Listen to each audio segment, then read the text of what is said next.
in the most embarrassing way. This is the time for Onic, but can Geek Fam also secures the win? Land of Dawn, here we go! 1-0 has to go. Will it be Geek Fam or will it be Onic who gets rid of the O first? You're right. You heard that right. Both teams, 0 wins currently. Man, it's still very vexing seeing Nile on the XP. It just doesn't look right at all. We'll have to see. Maybe we have to get used to it if he actually performs well in this match. But for now, you can see the difference in wave clear though in the mid lane. This is something that Geek Fam will have to try and deal with. I think in the early game, this is going to be the same pattern here. Onic will be able to actually be more active on the other lanes as well, except for the EXP lane. So Geek Fam, again, they're going to be playing it very defensively, especially with Beloyski, going with the agility and wilderness blessing.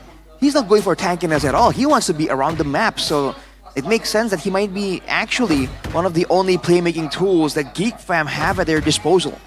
Speaking about the Emblem 2 Rashi, the gold laner, both of them actually opting for a Master Assassin, so gonna be a lot more emphasis towards the 1v1 lanes here against CW and Chadera. It's an inspire for Nile on the Badang as well. So for Onic, there's so many ways to engage, and usually a team like this will find ways to actually surprise you. But look at this, Geek Fam are the ones kind of proactively moving in, trying to find information on the jungle side of Onic. Not really finding anything. Essentially for both teams, they're playing it very, very slow. I think we're gonna see a massive explosion in action later on at the first turtle. I love you, Babulong. Love you so much. 2-0. Even this is one of those moments where I say like my heart is telling me no, but my body is telling me yes. At this point, I don't think even your brain, right? Even your brain might be saying Geek Fam might do it. Onic have been looking really shaky. This is a new lineup. There is a chance. It's Nile and the XP. We have to see what he can do. You gotta believe before you act on it. But here we go, the first objective battle. Make it's already in the vicinity. On already, Mlbb coming down as well. Good one from Geek Fam. Really good control. Nile very late to the turtle area, and Onic have to concede a kill on top of it. Super uncharacteristic from Onic. Usually when they concede on a turtle, they got something on the other end of it. Well, to be honest, he's already on the way there. Top lane, taking the orange buff. Well, Geek Fam, I think they're doing really, really good as of right now. Kyrie getting the orange buff for the troubles. But in that fight, Beloyski was able to zone Kyrie quite efficiently there, and that's abusing the Garatkacha. And Onic, despite having the bigger engage tools, AoE potential tools, they really weren't able to be in position. And for the EXP lane, Nile was late, but again, he's against a CC in the lane, so it's something that Onic should have planned out. We already highlighted Onic's game plan issues in week 1, and it seems like right now Geek Fam are having the better of them when it comes to this early game plan. Beloyski is being active across the map. What I like though, like both of these teams, this kind of composition, you can take it as long as you want. You have the RWM from Onic, you got the wave playing potential from Geek. So even if in the late game, you can't really say that one team has like a full edge on the other. So we're gonna be in for a good fight later part of the game. Aloy, gonna be the two-man taunt there. Whoa! What? Has revitalized, goes back in, RWM to lock him down. Beloyski still in the midst of it all, dealing some damage for Glacier. Keyboy frozen up, Makekids with a shot. No kill for Makekids, denied as Beloyski gets traded out. Well, that's Beloy for you. I thought he's gonna be AOGing out of the team fight, but he tried to find an opportunity with the revitalize. Didn't get it though, but still a bit of a risky move there from Mr. Beloy. That was a weird one from Beloyski, man. He was essentially kind of caught. He goes for the AOG, but it seems like it could have worked out for Geek Fam only if they went in together. The fact that the team kind of rolls in after Beloyski is so low and has used the Revitalize and the AOG, that was definitely a weird one. But they're still going for the turtle. Still in the mid lane there, Beloyski Makekids going to be engaged upon. Really good CC from a boy. Nile walks in forward as well. Makekids, wow. The fist crack will be slain. Makekids down. Kyrie on the turtle. Beloyski looking for a steal. Retribution ready for Kyrie. He gets it. Good retry out for the Glacier. Doesn't land on anyone. Nile still there. AOG defensively from Beloy. And it's back to a lead for Onic. Nile putting the wall down. Gobs getting away. Man, the riskiness just spreads around the entire party. Nile! Gobs versus the world, 3v1 with a vengeance too. Nile still able to escape. Kyrie, electrifying beats! Ooh, Gobs low. A boy right there. Kyrie won't be able to get the kill. All of them are playing with fire.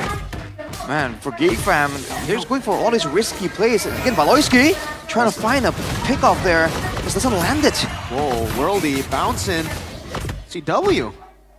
Seems like just such a forced issue again and again for the side of Geek fam. Onic, despite a 700 kick. no. Oh, hang on a minute. Uh-oh. Oh boy, no flicker. CW gets a tap in. Goal line up top. Orange buff stolen from Make Kids away. And it's Kyrie who is the criminal there. And the early lead off of that first objective fights is just gone for Geek Fam. They are down about 1.3k right now. Onic is controlling everything. Uh-oh. Even in the mid lane, Nile just putting the pressure down, stacking up the Thunderbelt. Like you mentioned, Shevin, both teams have great scaling into the late game by all means. But for Geek Fam, I guess they do have the added benefit of having the global presence from the SOD. So they can kind of play it a bit safer, technically, if they're falling behind. But I don't know, man. I feel like they were really supposed to really get more of these early game advantages. But now Onic are the ones in absolute control. Okay, 125k right now for Onic after that W in the fights, the objective fights. We're gonna see what's gonna happen in the third turtle after Onic just absolutely gobsmacked Gobs and crew. This time around, they already have a really good position before Geek Fam was able to establish the bushes. Got a setup right now though for Geek Fam. They're gonna go for a split push angle, but Onic, they can rush this and they do have the resources to do it. Nile in the push, Keyboy walking up as well, looking for the stun. Make Kids zone away completely from the turtle. Kyrie secures the neutral objective. Meanwhile, Chadera. This is what he do. Just on the other side of the court, trying to get everything that he can. Oh, he's gonna get punished. I'm not too sure about that though. SOD, he tries to escape, but man, was that a long time to be staying alone up top. He definitely overstayed his welcome, that's for sure. On the bottom side of Nile. All alone, flickers out from the AOG. Now a stun from Keyboy onto Make Kids. Geek Fam, all their movements have been read out. How do you deal with this one? Like you could say like Gobs is gonna have a really good zoning potential in the mid game, but so far Onic is the one that's doing the zoning. Nile, you could say he's doing absolutely amazing for the expectations that he has as a jungler in this role. I mean, it's the fact that Gobs isn't really doing all that amazingly in the lane, isn't really winning out hard against Nile. So when it comes down to it, yes, he has damage, but for Onic, they have the Badang, they have the Hylos. They can just stand in the front and take some of that damage, at least long enough for the rest of the team to be forced to move back defensively. And that's because of the engage advantage as well. At any moment, there could be a glorious pathway, there could be a real-world manipulation, and Geek will be forced into a fight. Whereas for Onic, as long as the AOG doesn't really land, as long as Baloyski doesn't really get a big catch, they're pretty safe to do whatever they want. And this is what they want. Oh! AOG only on the Keyboy, pretty great shooter lands on the two-pitch crack from Nile. Diving in deep together with Kyrie. Both the junglers just wreaking havoc in the back line as Baloyski gets isolated and taken down by CW. It's an unfair fight. They were leading in goal and they were outnumbered. It's a 5v4 with Chadera on the other side. Of course he's gonna lose. It's absolutely forced engage there with the AOG. Chadera, aiming for a 1v1. Kyrie has electrifying beats. Chadera will juke the first one, but look at that burst damage. Chadera dashing away in time. No, it is not in time. Kai just gets back the resets on that skill too. He tried to pull a Jome there, but unfortunately the turret was not there for Chadera to back off to. Now Onic have all the momentum in the world and they're taking this one. I don't think Make It's gonna be near this. And now the ball is fully in the court of Onic, man.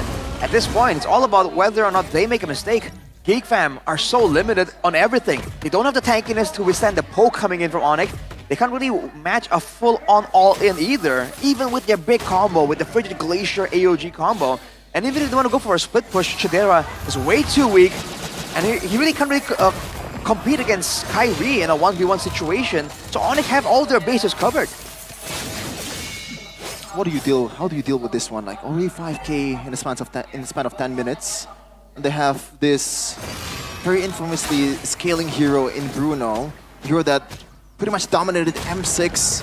Now back again in MPL Indonesia season of 15 as we're gonna take a peek into the items. What's going on here, Rashi? that very early wishing lantern to ensure that Geek fans frontliners are just Swiss cheese in front of Onic. On top of that, there's a Mlbb gun completed for CW, so the extra penetration, the extra range. This is the critical power spike for the Bruno when it was really meta back in M6. And Onic has achieved it at below 10 minutes. That's a 2k gold lead for CW in that lane against Chidera. What was the plan initially anyways, right? Like, outside of Turtle 1, yeah, with the Aurora, Suyo, Gato, you can control Turtle 1, but then what? Yeah, like, it just feels like a composition built to win the first Turtle, and that's it. It's Chidera, split push, and Inshallah. That Could be it. Sure, that's fair. They're just planning to split push, but even then, right, Chidera has been making a lot of mistakes, overstaying. Like, way too long. It's like overstaying after your friend has told you, hey, you know, I want to sleep, man. Oh, Baloy. Oh! Goes in for the taunt. CW's there. Oh, he gets caught! All the way! Revitalize still there, too! CW finally dies. Kyrie still there to find Beast, though! And he gets turned around against Sounds with the flicker forward. Chidera down! And even there, as they get a Hail Mary play on CW, it's not enough. They got what they want, but unfortunately they have to pay the price even more. Gobs died, Chidera died, that's 2 in your lineup getting thrown off. That was a great play by Geek fan, man, with the battle spells, with the ultimates. It costed them everything, and they were able to get CW. But in the end, the fact that Chidera came in there and got immediately focused on by Onic kind of just ruined the whole thing for Geek fam. If Chidera was left alone for just a bit longer, it was looking that Geek fam could turn it around, force the all-in, and just clean the board. But Onic denied it completely. And with 10 seconds to go, we were back at square one for Geek fam. And Onic can pretty much play this one however they want, right? They want to play front to back, very, very easily done. The only thing that you have to watch out for is those kind of Hail Mary plays. As you said, Mirko, with Beloyski and a boy flickering forward towards CW. And Geek, looks like they don't want to just concede on this one. Do they actually want to contest? Don't think so. They might feel like they can't afford to let it go, but there's just too much pressure.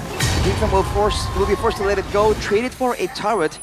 But even then now, with the Lord in play, with a Yves and a Bruno, Onic will be more than happy to go for the siege situation. Now, Geek fam are the ones with a limited spammability of spells for the wave clear, with a limited front line. Malloy is staying up top. Just for a bit longer. Whoa! Oh, Whoa! Oh boy. AOG, it's a short AOG, but it gets him out. Did he conceal? I think he did. He concealed out. I think he checked for Chidera, but Beloyski was there instead, but now Keyboy popped the ultimate. Oh no, Beloyski all alone. God's Vengeance, they're all really low. But the Revitalize stripping them back. RWM, oh, CW! Flickers forward, and now it's Kyrie who will disintegrate the back. Only Make Kids left to defend. Chidera is on the bottom lane, throws out the SOD. No way. I don't think you can take that. Nile and Keyboy are just standing over it. Chidera walks up, he gets stunned away. Nile goes over the damage. Make Kids, oh, I almost got fadeaway killed. The base is wide open, and they'll just go straight forward. Fist crack from Nile. Onic, 13 minutes, game 1. It's still 0 for Geek Fam in the game rate.